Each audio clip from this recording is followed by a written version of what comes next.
All right, welcome to week 9. This week we are exploring chapter 9, which addresses what Martin characterizes as emerging terrorist environments, and in particular the role that gender targeting plays in political conflicts and the oftentimes symbiotic relationship between criminal groups and terrorist organizations. Martin opens up with the fallout of the Islamic State of Iraq and the Levant, which is otherwise known as ISIS, and their successful 2014 military offensive. One thing that interests me, that Martin doesn't really talk about is why that campaign was so successful. I might try to post an article on that in this week's forum. Long story short is that a lot of Saddam Hussein's Sunni military personnel gravitated in ISIS's direction as the Iraqi government became more and more Shiite dominated. And then when the Iraqi army fled, the Shiite-dominated army fled from the Sunni-dominated portions of Iraq, ISIS gained an enormous windfall in military-grade weapons, much of it U.S.-made. So, how did ISIS behave toward the non-Sunni populations in the territories they captured? More importantly, why did they behave in the way they did towards the female non-Sunni population in those areas? What did ISIS's behavior overall suggest as a lead-in for this chapter? Why is it such a good example?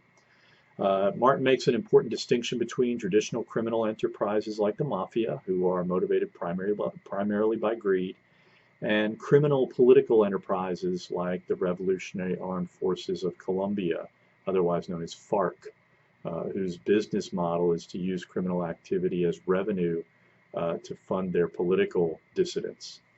Of course, FARC, I think, has disarmed. I could be wrong. We need to recognize the influence that culture plays in terrorism. Ethno-nationalist and religious conflicts often produce incentives for what has often been described as ethnic cleansing, where men and boys are killed and where women are systematically raped and married off to groups of the victorious militants. This strikes me as warfare at its most primordial, and instances of this type of behavior probably stretches back into history. Planning on jokingly kind of posting a clip from one of the original Conan movies on the forum to explain what that kind of warrior ethos really involves. Crush your enemy and drive them before you and hear the lamentations of their women. We will also study criminal dissident terrorism, which is an emerging area of study.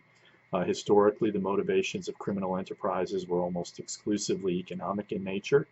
An inevitable part of the business model involved corrupting or intimidating anyone that might interfere with profit-taking, including and especially law enforcement and politicians. In recent years, however, law enforcement and intelligence agencies have begun noticing a much more interactive relationship between organized crime families and terrorist groups. A relationship that potentially is a force multiplier for both and a real headache for law enforcement and for states where both of those kinds of groups are operating.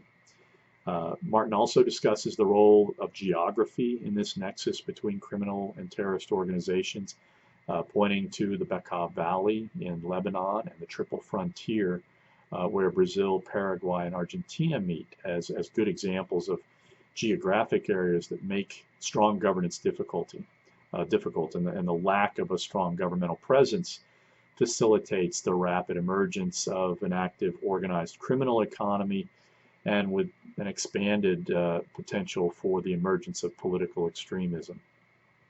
The remainder of the chapter offers useful examples of criminal dissident terrorism just on a regional basis, and it's really good sort of for a factual, here's where it's happening, here's why it's happening. Not so much an analysis as it is historical context. We have the weekly quiz and forum to complete this week, but let's keep in mind that we have our second unit exam coming up next week. So I would urge you to start preparing now if you haven't already been reviewing study guides and looking through PowerPoints. Week 11 through 16 will have another lull where our primary energies will be devoted to working through the remainder of the material for Unit 3. So let's have a great week.